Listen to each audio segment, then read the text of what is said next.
2, 1. Bring, bring. Hey Norah. Hey Kaitlyn. Do you guys want to go shopping? I saw these cute denim jeans for $80 and this cute top for $50 that I have been dying to get. Natalie, we would love to go, but doesn't spending $130 on just clothes sound ridiculous? I agree with Kaitlyn. I do not have that much money to spend on just clothes. But they are not just clothes. They're the clothes that are trending. Don't you need to invest to have the cutest clothes? Natalie, it does not have to be like that. Yeah, there is another option. Have you heard of thrift shopping? Hi, I'm Norah Fadness. I am Kaitlyn Ludwikowski. And I'm Natalie Bott. We are from the Minneota FCCLA chapter, and this year we have enjoyed researching and developing our illustrated talk.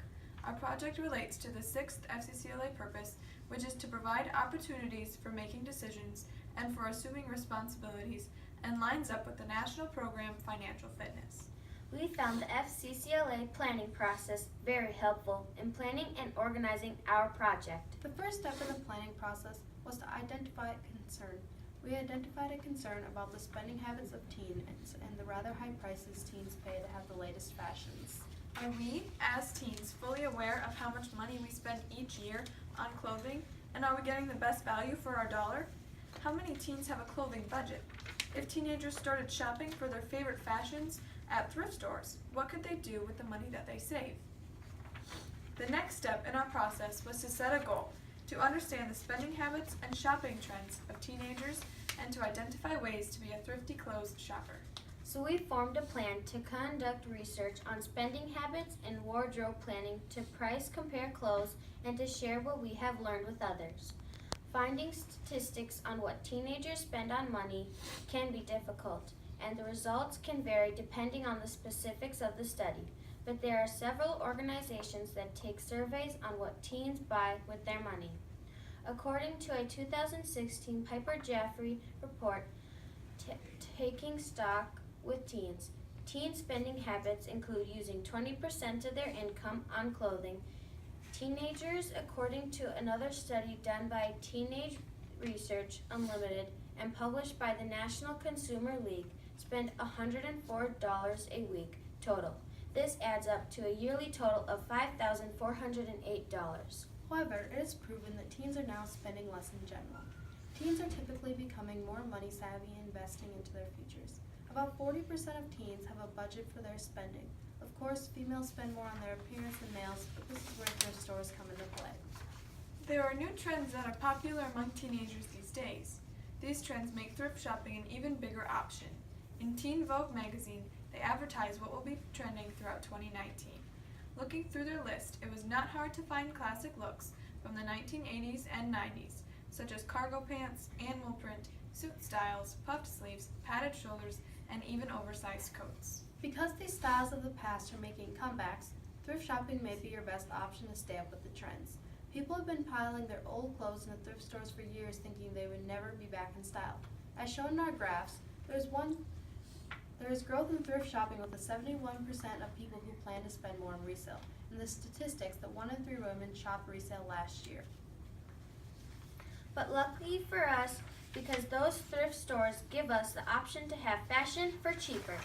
Another option, outside of just thrift shopping, to manage your money is wardrobe planning. With the help of Kiwi families, we can give 6 steps to plan a wardrobe. Step 1 is to map your lifestyle. Look at all the things you do in your day-to-day life and decide what is practical.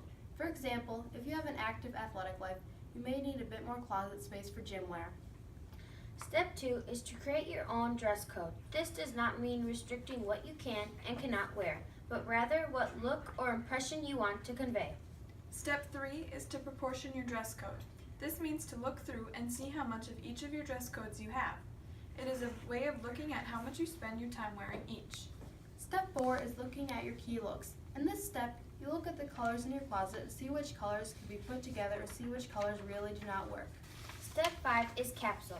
This means to have a simple collection of clothes that can work in many different combinations. It is typically set up with 3 outer shirts or jackets, 4 inner shirts or blouses, 3 bottoms, 2 shoes, 1 scarf, and 1 necklace. The exact numbers can be flexible, but the idea is to maximize what you have. And last, but certainly not least, we have step number 6, which is to budget. It is important to set aside specific amounts you want to spend on clothes, to stay within those limits and not get carried away. To put our plan into action, we went to thrift stores and price compared the clothes purchased in the thrift stores to similar items for online retail. We have 2 outfits that we price compared. We have a casual outfit featuring a black sweater and light jeans, and we have a more formal outfit of a black and floral dress. For the casual outfit, we had 2 different online retailers that we found similar items. The black sweater could be found at Nordstrom selling for $98 and at H&M for $25. The light jeans could be found at Topshop for $75 and Pretty Little Thing for a price of $38. These price points vary drastically from the thrift stores. For $3.50 that was paid for the turtleneck and sweater and $5 for the jeans. The thrift store option saved Natalie at least $54.50. For the dress, a similar item was found at Forever 21 for $38, and the price paid at the thrift store was as low as $8. The thrift store option saves $30. Through our project, we used skills learned in our facts classes dealing with finances and fashion trends. We have even learned some facts about thrift shopping that includes the knowledge that 13% of the most active thrifters are millionaires. We feel that we have learned a great deal on financial aspects, especially dealing with clothes and budgeting through our project. And we plan to follow up by continuing to share what we have learned. Bring, bring. Hey Kaitlyn, hey Norah. I just learned all this new stuff about thrift shopping, and I'm ready to find the latest trends. Are you guys in? We sure are. Okay, got a couple questions for you guys. I guess first question is, why did you choose this project? Anybody? It's very interesting and it helps